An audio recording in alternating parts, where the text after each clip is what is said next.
watched Enola Holmes 3 and I have thoughts, actually no, I have complaints because what was this movie? And I cannot believe that this is from the Sherlock Holmes universe. I have a list of things that did not sit right with me about the movie. There are so many plot holes that you just cannot watch this without thinking that either this is a parody or writers did not even put a little bit of effort. So let's start from the very basic. This is her wedding dress. In the 1800s, she's marrying a lord, and the whole theme of this wedding is that it's so extra.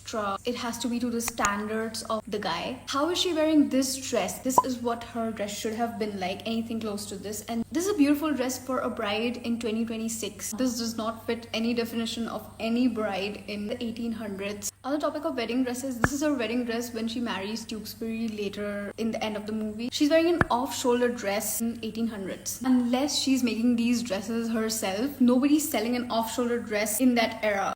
And let's not even start with the makeup in this movie. This was her in the last movie and this is her in this movie. The full face of makeup, it's not natural. It doesn't feel like it's set in the 1800s. Now to the biggest plot hole of this movie, Sherlock. Sherlock, the Sherlock that we know and we talk about and we've known and heard for so long, was kidnapped and did not leave any clue, by the way, because the mirror Morse code thing, that was left by Moriarty herself. Sherlock was completely useless when he was kidnapped and he was successfully kidnapped. How did he not see this coming? And why was Sherlock so brain dead in this movie? Served no purpose, honestly. He was just kidnapped. That was his role in this movie. Also, he was unnecessarily emotional in this movie. He was about to shoot Moriarty out of anger. Can you believe that Sherlock would ever do that? He would do something that is unplanned and do something out of emotion. On the topic of Sherlock being useless and emotional, what was her purpose? She is Moriarty. Moriarty is supposed to be just as intelligent, just as capable as Sherlock. This character was so ill written because she's supposed to be very sharp, very smart. Everything that she did felt like it was so impulsive. Why did she kill the two people that actually were helping her? They were her men. She killed them randomly, and then Enola follows her to this cave. She was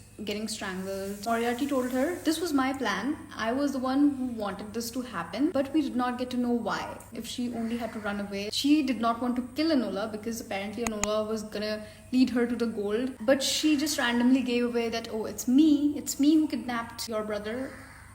Nothing made sense. Also at the end, when they found the gold and everything and Moriarty was running away and Enola was following her, she led Enola to Sherlock. Why would she do that? That is like such a dumb move. Even I wouldn't do that. She's supposed to be a mastermind. We were introduced to this guy hinting that he was kind of important. Can someone please tell me what the purpose of this guy was? What did he bring to the table? What did he do at all? Because I couldn't... The whole movie ended and I was like, oh, then why was he introduced? We were perfectly fine without him. And the most out of touch thing with reality was that the British people at the end surrender because they stole from the Maltese people and they were put in jail. Like that would ever happen. Why is every Netflix sequel getting bad remake? Enola Holmes series was actually good, but they ruined it with this third part. I hope if they actually decide to make another one, it's from one of the books.